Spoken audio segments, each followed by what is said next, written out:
Boa noite, seja bem-vindo à Hora da Coruja. Hoje a gente vai conversar sobre frases filosóficas e mais alguns temas que estão acontecendo aí essa semana. Então, para começar aqui, vamos fazer um sorteio de uma frase filosófica que a gente vai conversar no programa. Daquilo que não se pode dizer, deve-se calar. Wittgenstein. Será que você sabe o que significa essa frase? Descubra agora no programa. Eu sou a Franciele e este é a Hora da Coruja.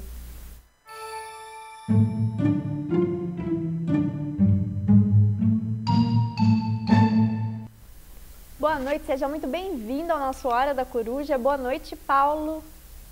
Paulo? Boa noite. Quem é esse? Olha aqui, ó. Tem que se identificar, não é?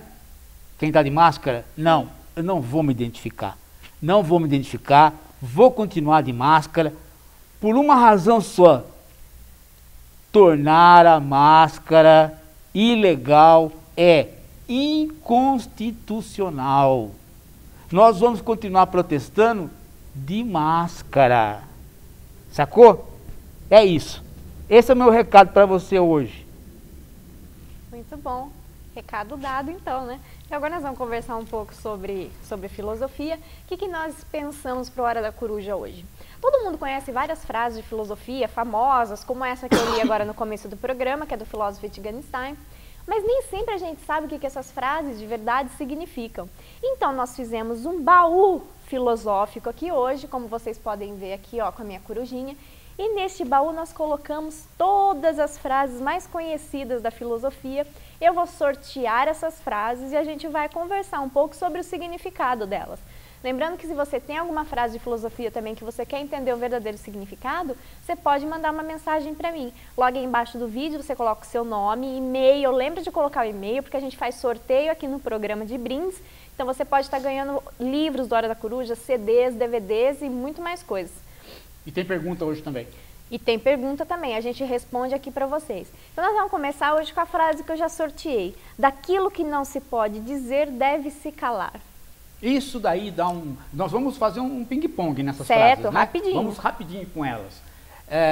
Isso daí é o seguinte, as pessoas pensam que é para que elas fiquem caladas por alguma razão que não seja qualquer razão. Não é qualquer razão.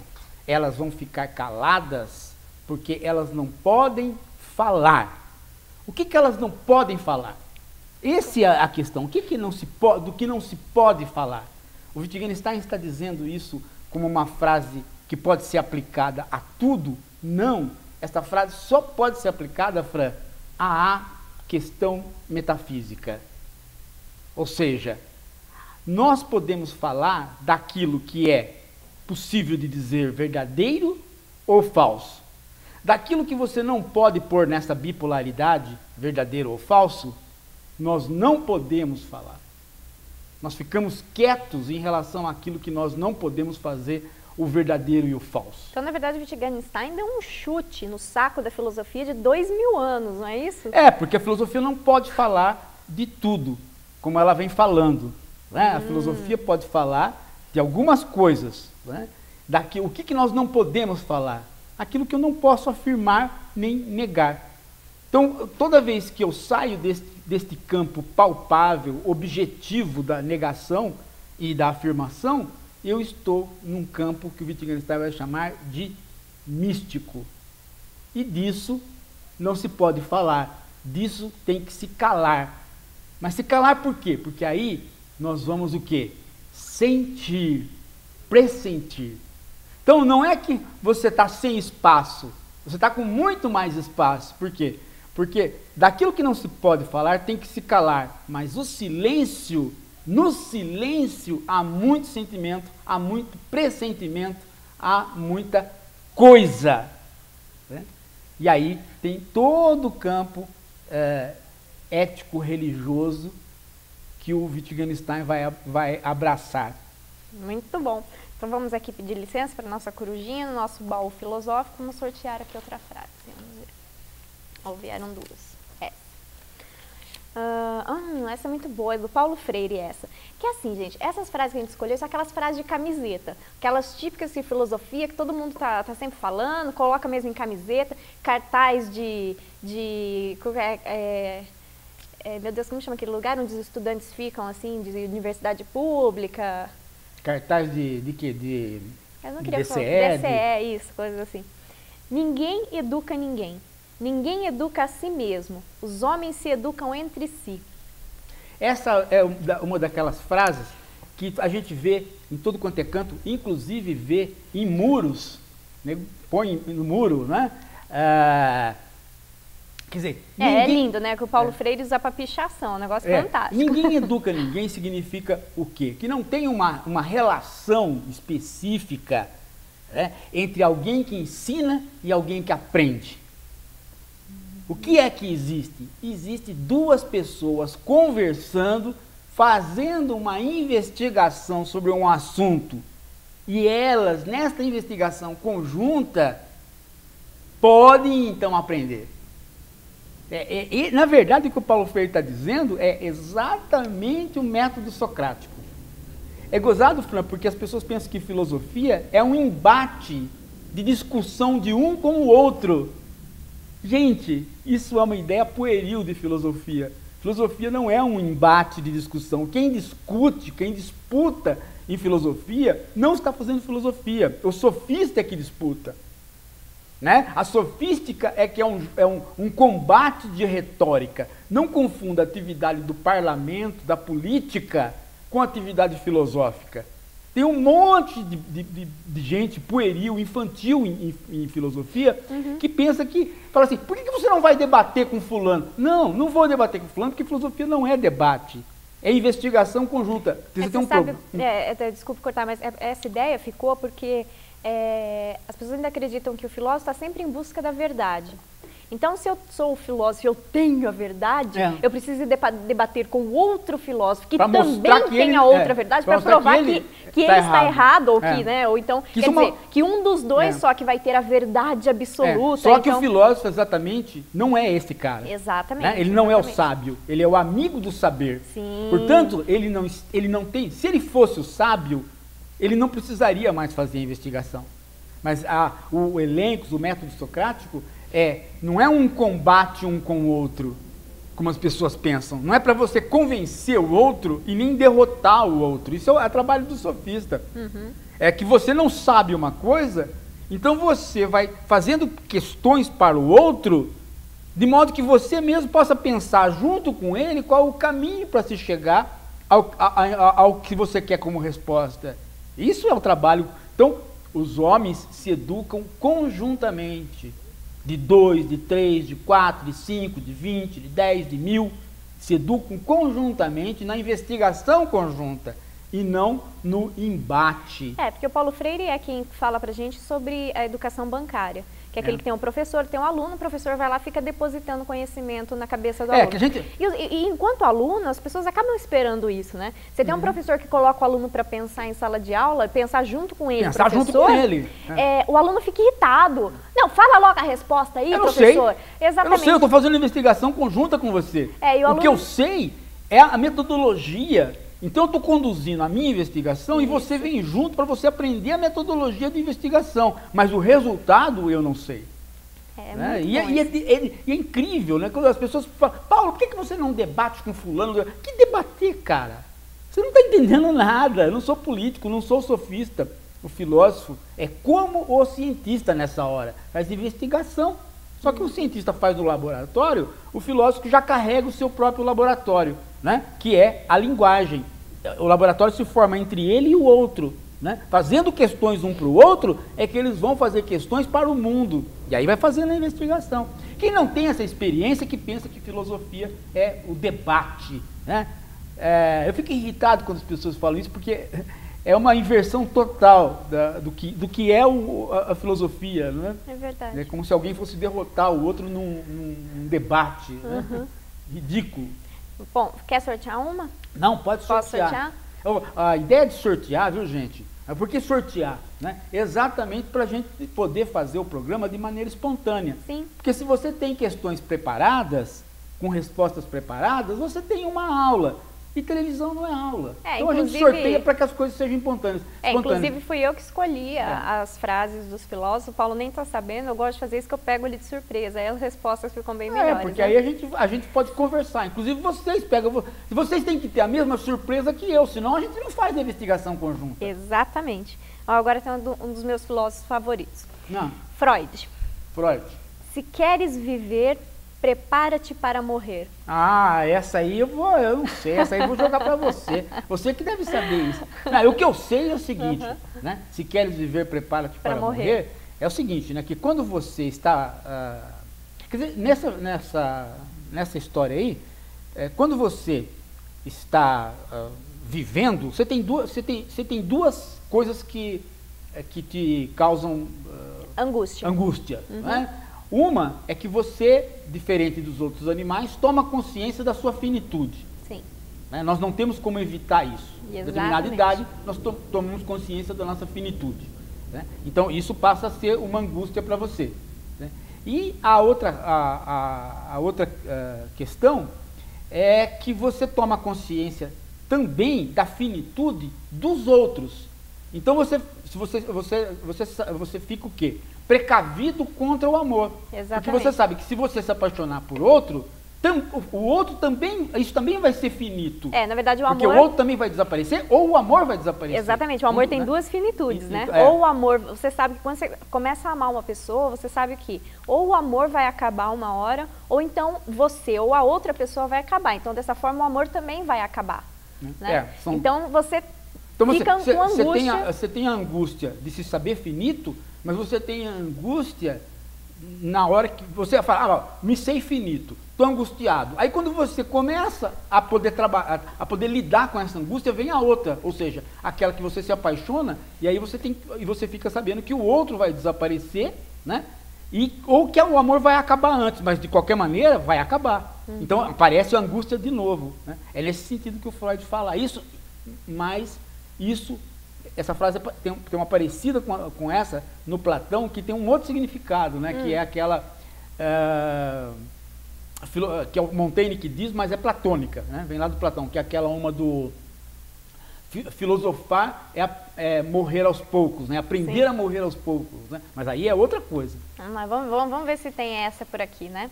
Deixa eu ver, mais uma. Ok. Essa frase eu acho que essa aqui é no top 5 assim, da filosofia, talvez essa aqui seja a número 1. É do filósofo Nietzsche, quando ele diz, Deus está morto. Deus está morto. Tem gente, Fran, que pensa que essa frase é uma frase de cunho ateísta. Ela não tem nada a ver com ateísmo. Por quê? Porque se Deus está morto, não tem mais nem ateu, porque para você desacreditar em Deus, precisa haver um Deus. Precisa estar posto o Deus. Agora, se o Deus morreu, não tem mais sentido você crer ou não crer. Simplesmente ele está morto. Né? Agora, o que significa Deus está morto? Significa, metafisicamente, que você não tem um ponto absoluto. Né? Você não tem um ponto, aquele ponto absoluto você não tem. Porque a busca do absoluto em metafísica é equivalente à busca do ponto absoluto, Deus, né, na teologia. Então, se Deus está morto, é porque a metafísica não tem mais o que fazer. Então, na verdade, a questão não é teológica somente, ela é primordialmente filosófica. Ou seja, a busca do absoluto não faz mais sentido na metafísica. Não é que nós não vamos encontrar, é que não faz mais sentido. Por que não faz mais sentido? Porque a ciência trabalha com uma questão que não é metafísica. O que a ciência trabalha? Ela não trabalha com a pergunta o quê? Ela trabalha com a pergunta para quê? Então ela não quer mais saber o que é que está no fundamento das coisas, no fim das coisas. Ela quer saber para que servem as coisas. Então a ciência muda a questão, ela muda o paradigma. E ela esquece da pergunta o quê? Ela esquece da pergunta sobre o absoluto. Então Deus morreu. O absoluto não tem mais utilidade, não tem mais porquê, não tem mais sentido. O que faz sentido agora é perguntar o para quê.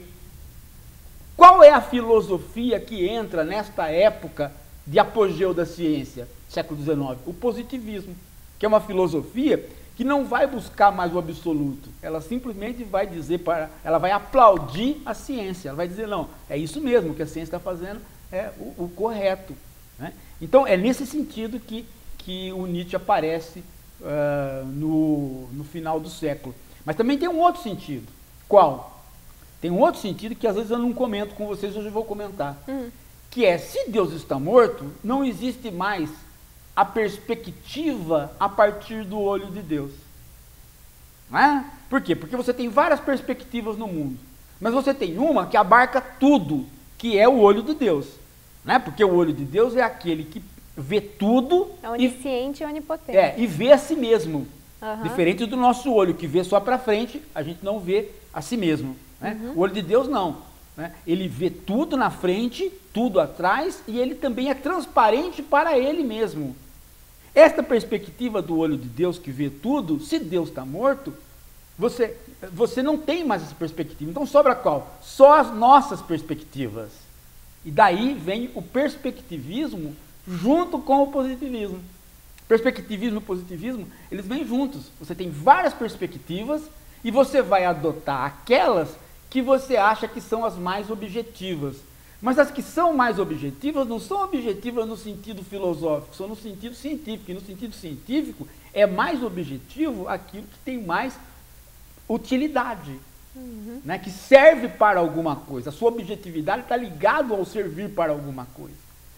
E isso é um clima de final do século XIX. Vamos lá, mais um. Opa, essa também. Também está no top 5 essa. Ah, é? O homem é o lobo do homem. Frase de Hobbes. É do Hobbes mesmo, Fran?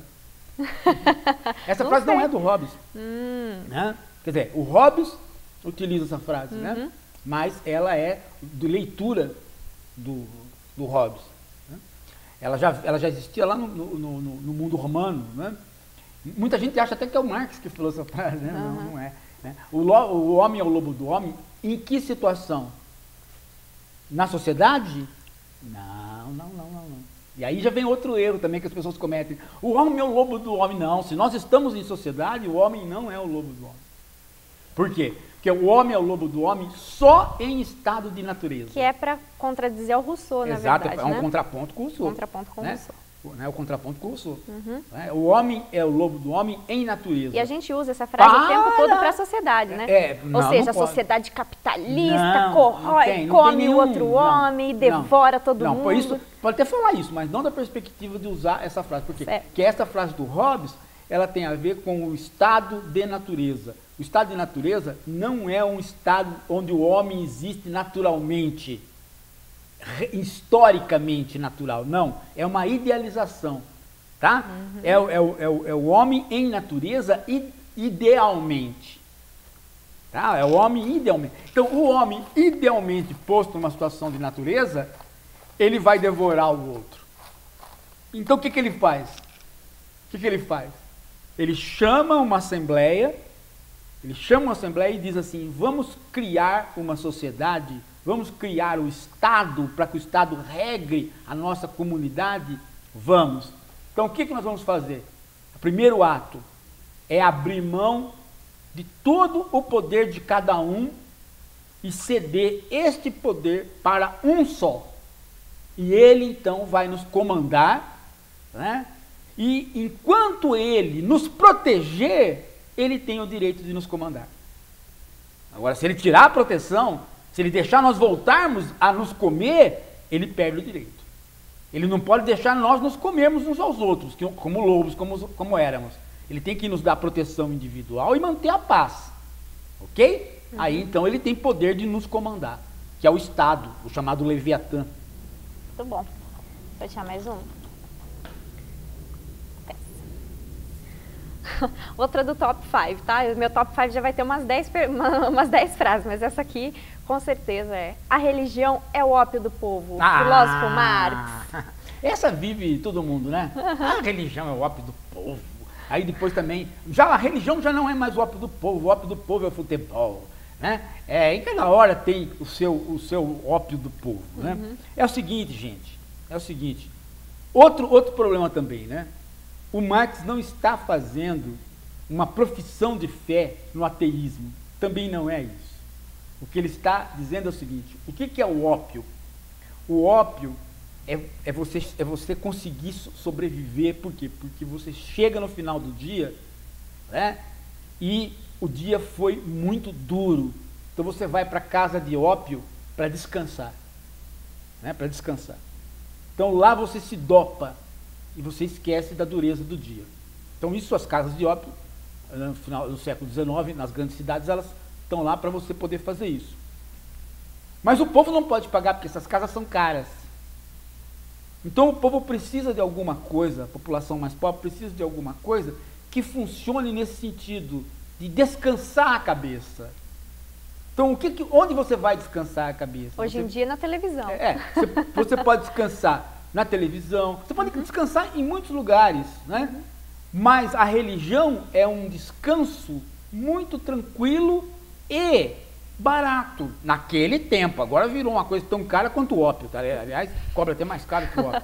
Né? Mas naquele tempo, você ir para o templo para cantar, né, e orar e ter esperança de um dia melhor, funciona como um bálsamo, funciona como um ópio, né? Nesse sentido. A gente está fazendo rapidinho, que a gente está fazendo bate-bola, tá bom? Bate-bola. Vocês já mandaram, já. Bate-bola aí. Eu gosto dessa, eu já comecei o programa com essa frase. Ninguém nasce mulher, torna-se mulher. Simone de Beauvoir. Da Simone de Beauvoir. Tem gente que pensa que essa frase, a mulher torna-se mulher porque ela vai... Ela nasce criança, ela nasce criança, depois ela vai virar mulher. Não. Essa frase é uma frase de caráter existencialista. Serve para o homem e serve para a mulher, tanto faz. Não é uma frase tipicamente feminista. Serve para os dois. Por quê? Porque o homem também torna-se homem. Em que sentido? Você não é homem e você não é mulher enquanto você não assume o seu projetar-se no mundo. Você está sempre projetando vontades no mundo, mas não intencionalmente. A hora que você diz, não, esta é a minha vontade, e eu vou pô-la, vou colocá-la no mundo, aí sim você projeta a sua vontade no mundo e você faz a sua existência criar um sulco no mundo. Um sulco no mundo. Então você torna-se aquilo que você é. Né? No caso da mulher, ela torna-se aquilo que ela é, uma mulher. Né? Ao projetar a sua vontade no mundo. Ela traça um caminho. Esse caminho que ela traçou é um caminho que ela abriu, é uma picada que todas as outras mulheres vão poder percorrer. Todas as outras mulheres vão poder percorrer, porque ela deixou em aberto, ela abriu um caminho, né? Ela abriu, digamos assim, um precedente na história, o caminho dela. Né? Bom, agora eu quero ler uma pergunta aqui dos nossos internautas. Obrigado por colocar e-mail, muito obrigada também, quero agradecer ao Andrada pela mensagem, obrigada Andrada. E o Henrique está perguntando sobre a frase do Sartre que diz: não importa o que faremos de nós, o que importa é o que faremos daquilo que fizeram de nós.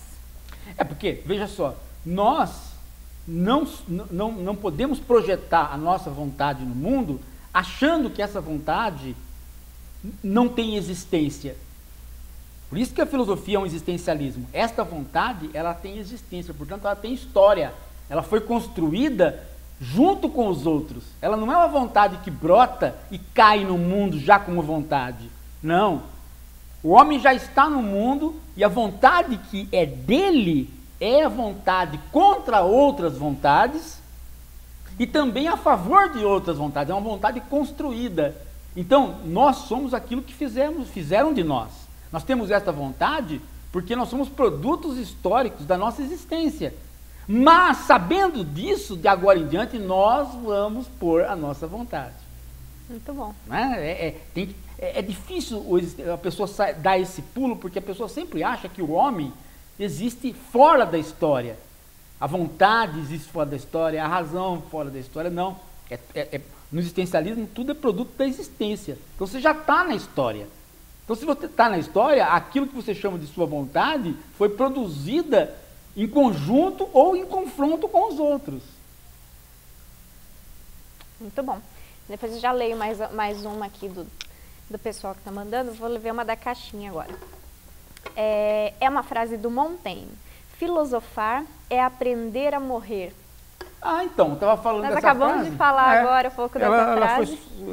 Porque o que é filosofar e aprender a morrer? As pessoas pensam que tem uma ideia muito estoica da filosofia por razões óbvias, né? O estoicismo é uma filosofia digamos assim, da serenidade, né? Da serenidade. Então as pessoas acham que o filósofo é aquele cara sereno que vai se preparando para ir embora para o além. Como se fosse uma coisa meio oriental, né? Não é nada disso. Não é nada disso. Morrer significa o quê? Se livrar do corpo, se livrar do sensível. E se livrando do sensível, o que é se livrar do sensível? É poder se livrar daquilo que atrapalha o nosso intelecto. Aquilo que atrapalha a gente apreender o quê? Aprender aquilo que a gente não pega pelo sensível. O que a gente não pega pelo sensível? Os universais. Então, quanto mais a gente escapa do particular e do sensível, mais a gente tem condição de apreender os universais. E aprender os universais é que é filosofar. Então, não vou mais pegar esta caneca, que é singular e apreensível pelos sentidos, pelo tato, pela visão. Não, eu vou pegar a caneca, né? A caneca universal. Não é esta caneca, não é aquela caneca, é a caneca. E isto eu não faço pelo sensível, isto eu faço pelo meu intelecto. Então eu me livrei do sensível. O que eu fiz? Eu morri, eu aprendi a morrer em vida. Eu aprendi a morrer em vida, ou seja, eu me livro do corpo ainda em vida. Isto que é nesse sentido que o Platão fala morrer aos poucos, e nesse sentido que o Montaigne vai repetir esta conversa. Muito bom. Pessoal, quem tinha mandado mensagem para mim, manda de novo, que eu teve um probleminha aqui, que eu não sei se é um probleminha técnico ou se é da técnica aqui, tá bom? Que sumiram algumas frases. Então, você que mandou, que eu ainda não li, eu tinha até um moço aqui que colocou o filósofo, alguma coisa, eu ia ler a mensagem dele agora e sumiu. Mas o Wellington, recebi agorinha, o Wellington do Rio de Janeiro fala outra frase, também do top 5. Frase do Sartre, o inferno são os outros. O inferno são os outros, por quê? Você não tem a sua vontade? Tem. Ele não falou que a sua vontade, né, que você é produto do que fizeram com você? Então, por isso, você não está sozinho, você está com os outros. E este é o seu inferno. É essa contrariedade que te produz. Você não vai andando sem contrariedades. Não existe o homem sem contrariedades. O homem, existência, a existência é com contrariedades. Então, é neste inferno dos outros te contrariarem. Neste inferno dos outros contrariarem você, é que você vai se produzindo. E este é você. Não existe você sem esta contrariedade. Né? A filosofia da essência. Você estaria essencialmente sem contrariedades e cai no mundo da contrariedade. Não, não, não. Né? Você é gente, é homem, é ser humano, porque você é contrariado. Você está sempre em contrariedade. Antes de você ser você, você não era nada. Não existia você. É isso que tem que entender. Né? Tá bom. Mais uma da caixinha, então. Opa, eu gosto desse filósofo aqui. Paulo Giraldelli. Paulo Giraldelli. Filosofar é desbanalizar. Depois uma frase. É porque essa aqui está no top 5, está no meu top 5 essa aqui. E sempre que eu trabalho... Porque eu também acho que é importante. Ela é importante essa frase, eu né? acho. Esse filósofo também. Sempre que eu trabalho com ela em sala de aula, é uma das melhores definições que eu já encontrei de filosofia para a gente poder conversar. Talvez não uma definição, mas algo para a gente poder conversar. Filosofar é desbanalizar o banal. Eu acho que filosofia... Que bom. Eu acho, né? Eu ainda acho. Podia que eu mudar de opinião, né? Mas eu não acho que filosofia é fazer a crítica das coisas. Não acho. Eu não acho que filosofia é fazer a terapia da linguagem. Também não acho. Né? Eu concordo com isso. Acho bonito ver a crítica aos fundamentos, né? Ou a autocrítica. Acho bonito ver a terapia da linguagem. Acho bonito também, né? Mas o meu jeitinho, o meu modo de filosofar é olhar para aquilo que todo mundo olha, aquilo que é o mais olhado. É viver o cotidiano, é viver aquilo que as pessoas chamam de a banalidade. Né? A banalidade é viver aquilo que o Heidegger chamava do mundo inautêntico. O Heidegger queria sair do mundo da inautenticidade para ir para o mundo autêntico. Eu não. Eu sou o anti-Heidegger. Né? Eu acho esse caminho do Heidegger fantástico, só que eu prefiro ficar olhando para a banalidade por uma razão simples. Eu filosofo na banalidade. É no banal. Por quê? Porque todo mundo está vendo. É horrível você filosofar nas coisas que as pessoas não estão vendo. Né? No filme da Hannah Arendt tem uma cena fantástica. Ela chega para o Heidegger e fala assim: eu vim aqui aprender a pensar. E aí a resposta dele é completamente, arrebenta com ela, porque ele fala assim: pensar é um ato solitário. Ou seja, se você veio aqui pensar junto comigo, você dançou, porque pensar é um ato solitário. Né? Eu entendo o que o Heidegger está falando, porque pensar para ele, né, é fazer a pergunta pelo ser. Então fazer uma pergunta ontológica, e não fazer uma pergunta epistemológica que envolve o sujeito-objeto. Né? Ele escapa da dualidade sujeito-objeto. Tudo bem, eu entendo muito bem isso, só que o meu jeito de filosofar, não, pensar é pensar conjuntamente. E pensar conjuntamente é pensar aquilo que as pessoas também estão pensando, ainda que de um modo diferente. É por isso que nós fizemos aquele programa outro dia aqui, pensando uma questão ética a partir do quê? Da novela. Né? É por isso que eu escrevo muito sobre novela, sobre televisão, sobre super-herói, sobre história em quadrinhos, sobre amor dos cachorros, sobre aquilo que nós estamos vivendo agora. Para ficarmos nisso? Não. Para podermos voltar a estranhar isto. E aí eu volto lá aos gregos. Filosofia é o estranhamento do mundo. É admiração e estranhamento, é espanto com o mundo. Mas eu só posso me espantar com o mundo se eu tornar o banal não mais banal, eu desbanalizar o banal. É nesse sentido que eu vou. Muito bom. E o filósofo Cassiano mandou para mim novamente a mensagem. Ele quer saber sobre a frase do Pascal, que diz que o coração tem razões que a própria razão desconhece. O Pascal, nós fizemos um programa sobre Pascal aqui, com o Andrei, né? E nós tocamos, talvez não na frase, mas nós tocamos nesse assunto. Em que sentido? Né? O Pascal, onde ele se apega, né? Onde ele diz que ele se apega, né? Onde ele vai buscar o elemento filosófico dele? O elemento filosófico do Pascal é o cristianismo, é Jesus. Não se chega a Deus sem passar por Jesus. Então essa é a mensagem de Jesus, de Cristo, né? Essa é a mensagem cristã. Você não chega a Deus sem passar por mim. Eu sou o caminho, Jesus fala. Mas por que Jesus se põe como caminho? Jesus se põe pelo caminho porque o exemplo dele é um exemplo de caridade. E caridade você não faz com o intelecto, você faz com o coração. Então se você fizer o seu coração bom, esse é o caminho para você chegar à verdade, a Deus. Então veja, Deus é um ponto absoluto que os filósofos sempre querem conquistar, indo direto. Pascal está falando, não adianta ir direto para o ponto absoluto. Tem que passar pelo coração, ou seja, tem que passar por Jesus para ir para Deus. Ele é o caminho. Né? Então ele traz essa frase, ele tira essa frase da religião e transforma ela numa frase filosófica. Ou seja, o coração é que dá as razões que a razão nunca vai entender. Você está me entendendo, Fran, o que eu estou dizendo? Sim. Né? Muito bom. Vou sortear mais uma, então. Essa eu gosto. Rousseau.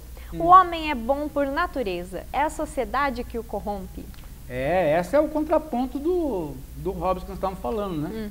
Quer dizer, o homem e natureza, e mais uma vez, não é a natureza natural, real, do selvagem. Não, é uma natureza com o homem idealizado e a natureza idealizada. É uma situação de natureza idealizada, é uma situação não social, sem o Estado, ok? Esse homem, naturalmente, sem cultura, ele vai ser bom. Ele não vai ser o lobo do homem. Ele vai ser aquele homem ingênuo, ele vai ser a criança. Né? Tem um paralelo aí, né, entre o bom selvagem e a criança, o estado de natureza.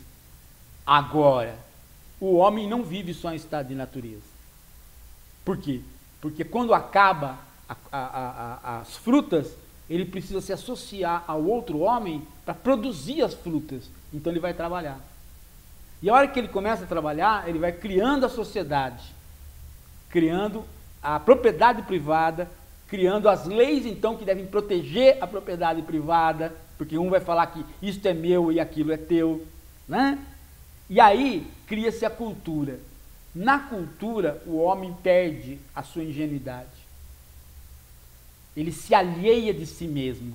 Ele veste aquilo que nós até comecei o programa hoje com isso, né? Ele veste a máscara social. A máscara para ele poder ir para o trabalho, a máscara para ele conviver na sociedade. Esta máscara, o Rousseau chama de alienação. Você se alheia de você mesmo enquanto natural e passa a ser a máscara que você vestiu. E aí vem a corrupção sua. Porque quando você fica sozinho de novo a quatro paredes, você aprendeu tanto a mentir, tanto a pôr máscara, que quando você está sozinho a quatro paredes, você passa a acreditar nas suas mentiras. Então o seu eu não sabe mais o que é verdade e o que é mentira, nem sozinho. Você se corrompeu pela cultura, por ter ido à cultura, por ter usado a máscara. Vamos lá, mais um, hein? Nando Bacon. Saber é poder. Saber é poder. Isso é uma frase que abre a modernidade. O Bacon põe essa frase no seguinte sentido, né? Quer dizer, até então, o poder diz aquilo que é verdade e o que é mentira. Então, o poder é saber. Quem tem poder diz o que é o conhecimento e diz no que você tem que acreditar. A modernidade derruba o senhor feudal. Traz a cidade, traz o burgo, traz os cidadãos. E aí, não tem mais alguém que vai utilizar do poder para dizer que isto é conhecimento e aquilo não é. Inverte-se a relação. Quem tiver conhecimento é que passa, então, agora a determinar regras políticas. De modo que o poder fica subordinado ao saber pela primeira vez, modernamente. Né? Na abertura da modernidade. Isso que o Bacon está dizendo. E o Luciano Batista Domingos trouxe uma frase do Leibniz. Se Deus existe, como explicar o mal? Se Deus não existe, como explicar o bem? Esta também é uma posição que não é um problema do Leibniz, né? É um problema anterior do Agostinho, né? Santo Agostinho. Ele que tem, ele é que enfrenta esse problema do mal. Quer dizer, o problema do Agostinho é posto de maneira quase semelhante, né? Ele acredita em Deus, ele tem fé, ele acredita, Deus existe. Só que tem um problema, né? Eu acredito, tenho fé, Deus existe, Deus está aí. Porém, o mal também existe, o mal está aí. Como que Deus pode permitir o mal? Né? O Agostinho tem esse mesmo problema. Só que eu não vou dar a saída de novo do Agostinho, até porque nós já fizemos um programa aqui no Hora da Coruja, no início do Hora da Coruja, só sobre o Agostinho, vocês podem pegar na net, está lá. Né? Mas o problema do Leibniz equivale exatamente ao problema do Agostinho, e a solução do Leibniz que é diferente, mas aí é um caminho mais longo. Muito bom. Eu ia perguntar se o pessoal está gostando do programa, porque a gente está fazendo uma dinâmica diferente aqui hoje, mas pelo tanto de frases que eu recebi, agora eu entendi, tanto até travando aqui a nossa internet não está dando conta de receber tanta mensagem. Eu vou deixar essa aqui para o final. Vamos fazer outra da caixinha? Essa é interessante, tem a ver com outras coisas que a gente quer comentar no final. Não esquece que no final nós temos um recadinho. A do Pascal, do coração tem razões que o próprio coração desconhece, já foi. Do Epiteto, só a educação liberta. O Epiteto é um filósofo da escola estoica, mas já é um filósofo posterior, né? E ele se advoga como um herdeiro do Sócrates. É interessante a figura do Sócrates. O Sócrates é uma figura tão plural que escolas diversas reivindicam ele como patrono.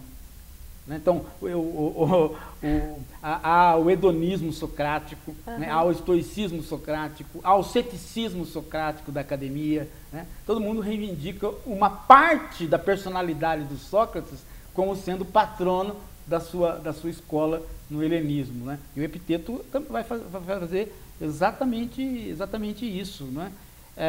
Por que só a educação liberta, né? Porque o Epiteto está, dentro da filosofia estoica, ele está com a seguinte diretriz, né? O que o estoicismo diz? O estoicismo é uma filosofia, Fran, muita gente gosta do estoicismo porque ele tem um ar contemporâneo, um ar moderno. Por quê? Porque ele é uma filosofia de luta contra a frustração. Ele é uma filosofia tipicamente de antifrustração. O que faz você ser frustrado? É você ter expectativas, e não ter amadurecimento para enfrentar aquelas expectativas quando elas não se realizam. Então você fica frustrado. Então a educação estoica, ela é nesse sentido. Ela faz com que você possa enfrentar a frustração. Mais do que isso, ela faz com que você possa enfrentar a frustração porque você é incapaz de se frustrar. Você conhece a dureza do mundo, e você, por conhecer a dureza do mundo e saber senti-la, e saber viver dentro da dureza do mundo, nenhuma outra dureza vai te atingir, de modo que você nunca vai ficar frustrado. Você nunca vai poder amaldiçoar a vida, né? Você nunca vai poder amaldiçoar a vida porque você sempre vai experimentar, você sempre vai ter sido educado na dureza. Isso é muito interessante porque é uma filosofia altamente sofisticada, mas ela tem um cunho popular muito grande, né? Meu avô falava para minha mãe, com o que é bom é fácil se acostumar, né? É uma derivação estoica, né? Exatamente. Vamos lá, mais um. Esse grandão aqui. Uma frase do Hegel, que a gente já comentou muito aqui também. A coruja de Minerva levanta voo somente ao entardecer. Gente, a coruja de Minerva, essa aí. A coruja de Minerva é a filosofia, né? Por que Minerva? Minerva é a deusa da sabedoria, é a que protege Atenas, a cidade de Atenas, né? Ela, a deusa da sabedoria, ela não vai na frente. Ou seja, a filosofia não vai na frente. A filosofia não é trabalho de vanguarda. A filosofia é trabalho da razão. E o que você pode racionalizar, aplicar a razão? Numa situação que você já viu acontecer. Você não pode aplicar a razão sobre o nada. A razão, né, você racionalizar uma situação, essa situação tem que ter existido, tem que ter acontecido. Ou em imaginação, ou em história, mas ela tem que ser uma situação configurada. Então, quando acontece uma coisa, o que faz a filosofia? Ela explica, ela racionaliza, ela diz os porquês, por que aconteceu aquilo, né? E qual é o sentido daquilo. Então, a filosofia põe razão, sentido nas coisas. Então, e isso, então, só pode, depois do ocorrido, ou imaginação, ou factualmente, né? Então a coruja, ela não vai na frente puxando o exército, ela vai no fim da batalha vendo os mortos, né? Ela sai ao entardecer, ela sai no poente, a coruja. Ela é justificadora, ela é racionalizadora, ela é explicativa. Então não adianta você cobrar do filósofo coisas como vamos fazer uma análise de conjuntura para prever coisas. Não, isso aí é coisa do cientista. Agora, a busca do sentido é coisa do filósofo. Então é depois. Né? Você voa e fala assim, olha, tá vendo todos aqueles mortos? Parece que o mundo não tem sentido, né? Mas deve ter algum sentido isso. Deve ter alguma finalidade essa batalha. Deve levar a algum lugar. Então, a hora que a filosofia começa a fazer esse sobrevoo no final da batalha, ela está trazendo a razão, o voo da razão, o voo da coruja, o voo de Minerva. Mais um? Vamos lá, que hoje está bom. Gosto de fazer esse bate-bola. Exercita a nossa cabeça, a de vocês também. Muito né? bom. A gente é obrigado a pensar no problema, né? E a gente às vezes fala, pô, mas eu já pensei nisso várias vezes. E a gente pensa mais uma vez, fala, pô, mas agora veio outras coisas que eu vivi. Né? Frase do Aristóteles: o homem é um animal racional. Bom, aí está uma frase que o Aristóteles pagou um preço alto por ela, né? Porque todo mundo passou posteriormente a tentar mostrar que se tem uma figura que é racional e por isso mesmo se furta de usar a tal razão, é o próprio homem, né? Porque ele é o único que pode ser irracional. Né? O homem é o único que pode ser irracional. Né? Por quê? Porque ele, por ser racional, cobra-se dele a razão, não se cobra de outros a razão. Então, cobrando-se dele a razão, né, cobra-se que ele seja homem o tempo todo, mas ele não é isso. Esse é o problema do homem. Né?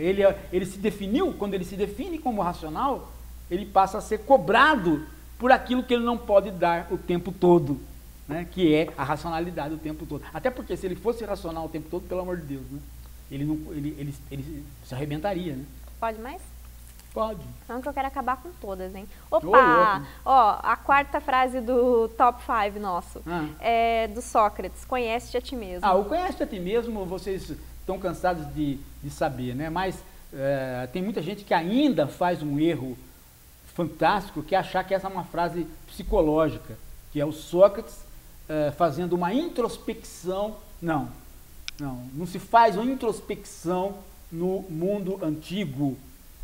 No mundo antigo, quando alguém quer investigar a si mesmo, ele desloca o seu eu para outro e analisa o seu eu como se fosse de outro.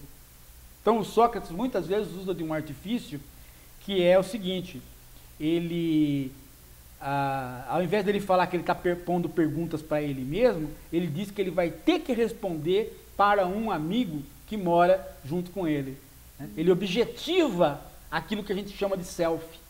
Ele objetiva no outro aquilo que a gente chama de self, e ele então vai tentar responder para esse outro que ele chama de self. Né? Essa é uma forma, porque o grego é lógico. Né?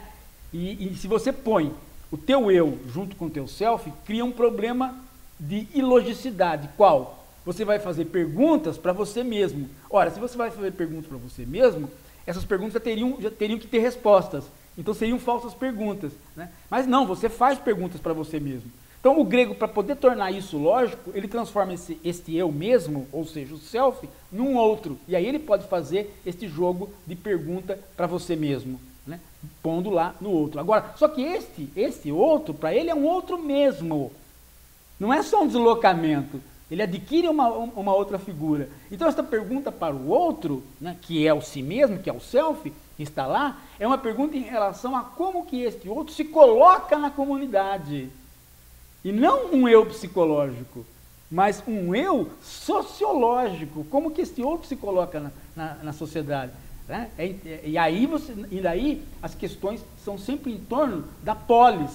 Como que eu estou aqui e este outro, esse meu amigo que mora comigo, este meu outro, né, está lá, mas ele não é uma entidade misteriosa, um self misterioso. Não, ele é um outro mesmo, colocado na polis. Qual é o papel dele na polis? E aí esse conhece a ti mesmo, é conhecer-se enquanto alguém que tem um outro dentro de si, mas esse outro tem tantas obrigações políticas de vivência na polis quanto você mesmo. Bom, agora uma pergunta do Wellington, do Rio de Janeiro, uma pergunta do filósofo Hegel, sobre uma frase do Hegel. O real é racional e o racional é real. O real, né, é racional. Então veja, por que o Hegel teve que colocar isso?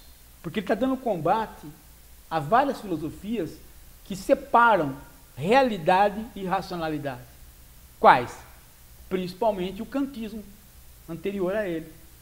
Que ele está falando o seguinte, a gente faz muito isso, né? A gente fala assim, o real não é racional, não é verdade? Por quê? Porque você andando em São Paulo hoje, a sensação de confusão que você tem, você fala assim, isso não é racional. Isso que está aí, que é o real, não é racional. O racional é aquilo que eu penso como sendo a cidade de São Paulo funcionando. Mas quando eu vou para o real, eu não encontro ela funcionando. Então isso não é o racional. O Hegel fala, não. É o racional sim. É o racional sim. Por quê? Porque se esse real não fosse o racional, você nem andaria em São Paulo. Você está andando dentro de uma racionalidade histórica. Ou seja, tem leis de trânsito, tem a prefeitura, tem o Estado funcionando, está tudo funcionando. Esta bagunça que está aí é uma aparente bagunça. As leis estão funcionando, o Estado está funcionando, a economia está funcionando, as leis de trânsito estão funcionando, as leis que fazem com que o carro ande também estão funcionando. Está tudo funcionando racionalmente. O real é racional, sim. Né? E o inverso também, ele vai fazer a mesma coisa, se você fizer o raciocínio inverso. Mais uma. Do Descartes. Penso, logo existo. Penso, logo existo é fantástico, porque penso, logo existo por quê? Né? Por quê? Porque o Descartes parte da ideia de que ele vai se livrar de todos os sentidos e vai ficar com o intelecto. Né? E aí ele vai duvidar até mesmo do intelecto, levantando a ideia do gênio maligno, né? Que seria um gênio que está te enganando, mesmo quando você está só pensando intelectualmente, sem nenhum sentido, sem nenhum dos sentidos da parte sensitiva. Né? E aí ele vai chegar à ideia, né, de que se ele está pensando, e este gênio está atuando sobre ele, enganando todo o tempo, então ele tem que estar pensando, porque senão o gênio não poderia enganá-lo o tempo todo. Então, só há uma coisa que ele não pode duvidar, ou seja, que ele pensa. Né? Então, dentro dessa hipótese do gênio maligno, ele chega à conclusão de que ele pensa. Então, a existência inicial, que ele não pode duvidar, é a do pensamento. Né? É uma forma de filosofar que parte, né, do interior para o exterior. É uma forma de filosofar chamada filosofia primeira, que abre a modernidade.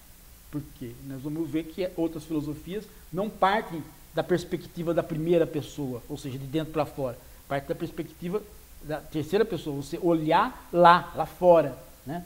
O que é o externo, como a ciência faz. Né? Como a ciência faz. Você tem essas duas perspectivas de filosofia. Uhum. Vamos lá, mais uma. Também do Sócrates, só sei que nada sei. Ele toma cuidado com essa frase, porque o Sócrates, o sentido da frase pode ser usado assim, mas ela não é literal. Né? O Sócrates nunca disse só sei que nada sei, assim, em termos gerais, até porque ele tem uma que desmente essa. Ele fala que ele é mestre na arte do erotismo, na arte erótica. Então ele sabe muita coisa do amor. Né? E aí tem toda a explicação do que é o amor para o Sócrates. Então, essa frase, ela vale para o quê? Eu falo que só sei que nada sei, mas eu não sei o que. É dentro das perguntas que eu faço. Então, eu não sei as perguntas que eu faço. Mas não é que eu não sei nada do mundo. Eu sei muita coisa, inclusive eu sou mestre na arte erótica. Tomar cuidado com isso daí, porque senão vira uma coisa genérica e boba. E o César Marx traz para a gente um texto aqui do Pondé sobre a ética das baratas, que ele escreveu na Folha de São Paulo. Um texto que ele fala sobre, para você que gosta de baratas, ou seja, gosta tanto dos animais, já pensaram que as alfaces também choram, elas também sofrem, você está interrompendo uma vida feliz dessas folhas, não é? Ele está perguntando se isso é filosofia ou se é um stand-up comedy. Olha, se foi uma tentativa de stand-up comedy, é muito fraca, muito ruim. Quem é vegetariano já escuta isso desde quando é criança. Se o Pondé achou que foi engraçado com isso, ele está mal. Ele não vai ganhar do Rafinha, nem de ninguém lá. Como é que chama lá a casa deles lá? O Comedian. O Comedian, né? Não vai dar, né? Porque isso daí é muito ruim como piada. Agora, como argumento filosófico, é uma coisa que nós fizemos um programa aqui, né, e desmontamos esse argumento, né? A Raquel, né? A Raquel está também gravado, você pode procurar. Por quê? Né? Porque ninguém está pensando em proteger os animais aleatoriamente. Só um bobo faria isso. Né? Então, o Pondé faz muito isso, né? Ele reduz o adversário a um tonto, aí ele derrota o adversário. Ele faz muito isso, ele pega o feminismo, transforma todas as mulheres, todas as feministas em tontas. Aí ele derrota. Assim é fácil. Então, se transformar todos os que defendem os animais como bobos, aí você pode derrotá-los. Mas ninguém defende os animais nesta indiscriminação. Não é por isso que eu fiz não foi por isso, porque eu fiz um texto e coincidiu. Foi no mesmo dia que você fez. Eu tenho a foto aqui da página inicial do IG. O Paulo é colunista no IG, ele escreve sobre, o texto se chama Uma Ética Boa para Cachorro e para Nós. Então você entra não devia no ser site... uma ética boa para cachorro, né? Na verdade, eu escrevi uma ética boa para cachorro, né? Boa para cachorro, boa para cachorro, né? É uma expressão que eu usei para ficar... mas por quê? Porque é uma ética para todos os animais. Mas por que o cachorro, né? Pelo seguinte, pode tirar lá, pede para ele... obrigado. Aí, por que para o cachorro? Por quê? Porque a nossa proteção dos animais, ela é um trabalho de identificação. E ela vem no bojo de outros trabalhos históricos e o que o Pondé desconsidera completamente. Qual? Né? O homem europeu branco, primeiro, o que ele faz? Ele começa a viajar. E ao começar a viajar, ele vai reconhecendo a humanidade em outros que não são os europeus brancos. E quando ele volta, ele começa a reconhecer a humanidade também naquelas pessoas que são europeus brancos, mas que são diferentes dele. A mulher, a criança, a criadagem, o pobre. Aí vem aqueles que ele traz da América, né? Os índios, aquele que ele traz da África, os negros. Ele vai estendendo o quê? Ele vai estendendo direitos que só ele tinha. Então todo o movimento nosso, né, junto com a democracia, é um movimento de extensão de direitos a pessoas que nós vamos nos identificando como um de nós. Tá? Então, por exemplo, quem é um de nós? Aquele cara não é um de nós. Por quê? Sei, ele fala esquisito, né? Não é que ele fala esquisito, ele é apenas um cara que vem do Nordeste. Ele é um brasileiro? Ele é um brasileiro. Ele fala tão esquisito? Não, ele fala esquisito, mas ele é um brasileiro, igualzinho a você. Então ele é um de nós? Ele é um de nós. E assim nós vamos fazendo sucessivamente. Então, os cães, eles são os primeiros animais que nós estamos chamando de um de nós. Porque eles estão mais próximos há milênios.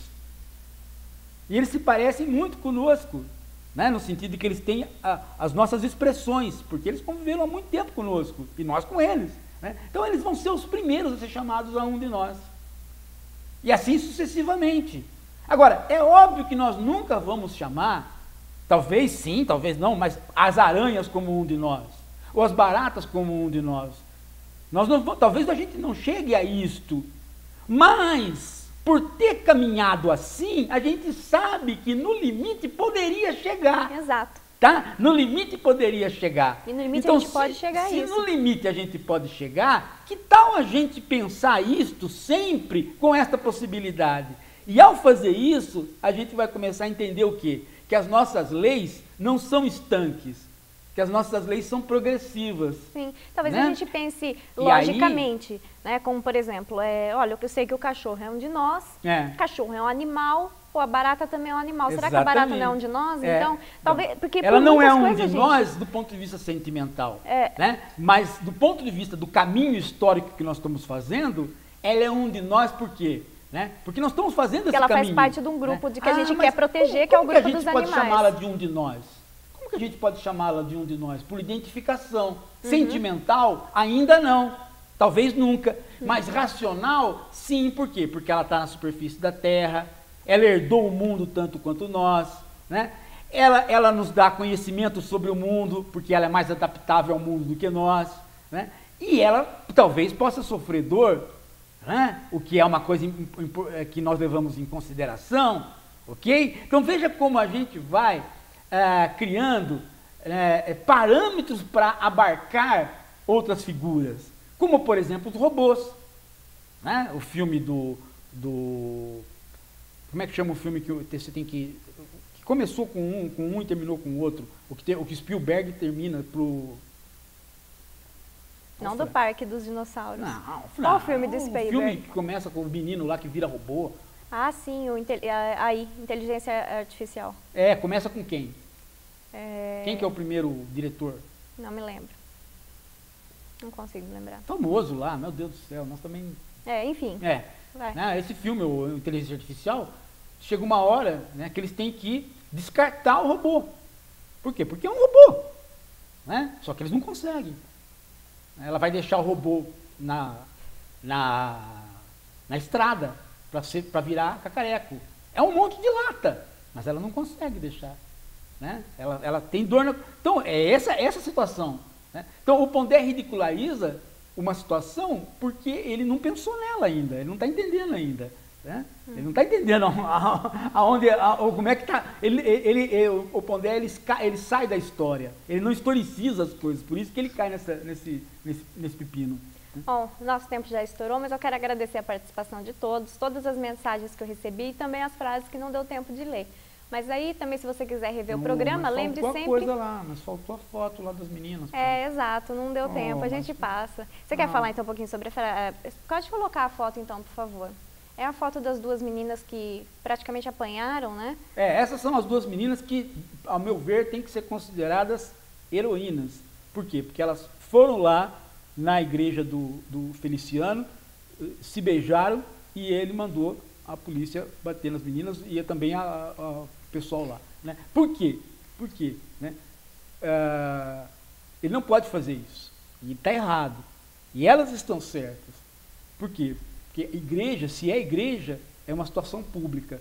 E se é uma situação pública, a troca de carinhos, a troca de amor, nunca pode ser uma situação ofensiva. Pelo contrário. Né? Pelo contrário. Ofensivo é aquilo que ele faz nessa igreja. Que é tomar dinheiro de criança, tomar dinheiro de velho, né? Pegar cartão de crédito das pessoas. Né? Isso é ofensivo. Então, não pode inverter essas coisas, como estão querendo inverter aí e culpar as meninas por um ato que deveria ser louvado. Quando uma pessoa se beija, sempre, gente, a gente deveria bater palma. Mas a gente faz o contrário. Quando a pessoa ataca o outro, a gente bate palma. Né? Ou por um lado ou para o outro, fica torcendo. E quando as pessoas se beijam, a gente não aplaude, a gente condena. Então isso é uma completa inversão, isso é uma completa maluquice dos humanos que se dizem melhor que as baratas. Quer continuar essa conversa? Quer conversar um pouco mais sobre filosofia? Entra no nosso site horadacoruja.com.br, lá você encontra inclusive os nossos contatos. Pode conversar com a gente que a gente sempre responde. Só muito obrigado pela audiência, até semana que vem.